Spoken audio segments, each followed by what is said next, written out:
আমাদের মধ্যে বেশিরভাগ মানুষই নিজেকে, নিজেদের সন্তানকে নিয়ে ভীষণ ব্যস্ত, তাদের ফিউচার নিয়ে ভীষণ ব্যস্ত, তাদের ফিউচার প্ল্যানিং নিয়ে ভীষণ ব্যস্ত।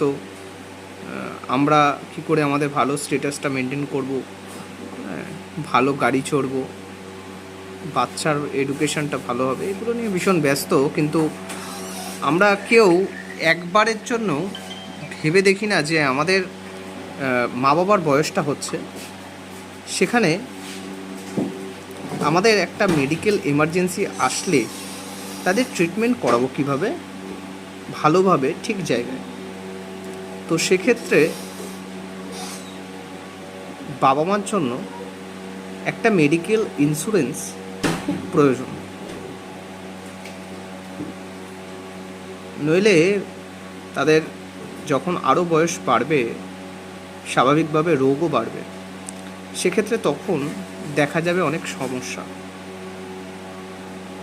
তাই আজ থেকেই প্ল্যানিং শুরু করুন, আর একটি মেডিকেল ইন্স্যুরেন্স আজই নিন। ধন্যবাদ।